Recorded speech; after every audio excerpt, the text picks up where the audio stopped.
সংগ্রামের সূচনা। আধার সন্ধ্যা যখন ধীরে ধীরে শহরের ফাঁকা রাস্তায় আঁকড়ে বসতে শুরু করেছিল, তখন একটি ছোট্ট গ্রাম ফরহাদপুরের একটি ছোট মসজিদে আবদুল্লাহ মাগরিবের নামাজ আদায় করছিল।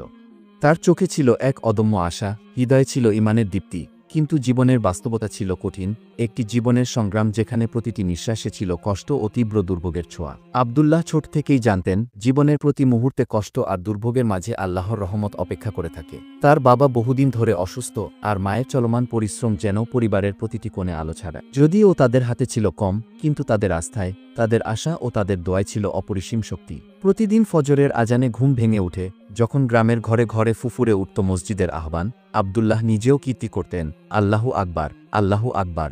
তার মুখে কষ্টের রেখা থাকলেও চোখে ছিল বিশ্বাসের দীপ্তি, যেন জানতেন যে এই কঠিন দিনগুলো কেবলই পরীক্ষার সময়, আর আল্লাহ সর্বদা তার সাথে আছেন।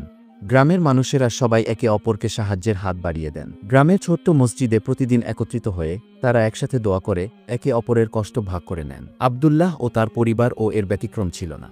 তাদের সংসারে ছোট ছোট সুখের মুহূর্ত ছিল, যেমন একদম সহজ পোলাও, মায়ের হাতে তৈরি এক ছানার মিষ্টি বা দুপুরের নরম আলোয় পড়া কোরআনের আয়াত। এইসব ছিল তাদের জীবনের অমূল্য ধন, যা তাকে প্রতিটি কষ্টের মধ্যে আশার জ্যোতি দেখাত। আজকের দিনটি ছিল অন্যরকম, কারণ ঈদের দিন কাছে আসছিল। তবে এই ঈদ শুধুমাত্র আনন্দের উৎসব ছিল না, বরং এক কঠিন পরীক্ষাও। গরিব মানুষের জন্য ঈদ মার্কেট মানে শুধু কেনাকাটা বা শপিং নয়, বরং এক নতুন সূচনার আশা, এক দীপ্ত স্বপ্ন যা তাদের জীবনের কষ্ট কাটিয়ে ওঠার প্রেরণা দেয়।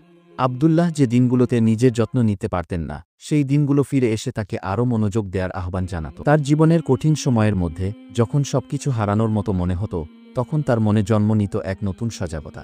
তিনি জানতেন, আল্লাহর কৃপায় কষ্টের মাঝে আশার আলো জ্বলে ওঠে। সেই সন্ধ্যায় যখন আকাশে হালকা নীলিমা ঢল মারছিল, আবদুল্লাহ তার ছোট কুটিরের বাইরে বসে দোয়া করলেন।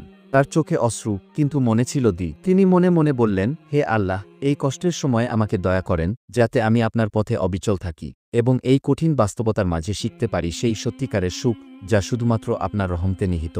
হঠাৎই কুটিরের দরজা কাঁপতে কাঁপতে এক প্রতিবেশী এলে। তার মুখে ছিল ব্যথা, আর কণ্ঠে ছিল এক হালকা কাঁদনের সুর। প্রতিবেশী জানালেন যে তার ছোট ছেলে গুরুতর অসুস্থ, আর তাকে হাসপাতালে ভর্তি করানোর জন্য তাৎক্ষণিক সহায়তার প্রয়োজন। আবদুল্লাহ জানতেন, তাদের পরিবারের মতোই প্রতিবেশীরাও কষ্টের মাঝে লড়াই করছে।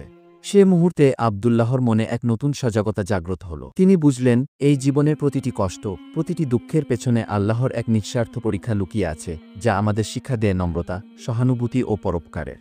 তার মনের গভীরে সেই জ্বলন্ত আস্থা কেবল বাড়তে থাকল। তিনি প্রতিবেশীর সহায়তার জন্য নিজের জোড়া হাত এগিয়ে দিলেন।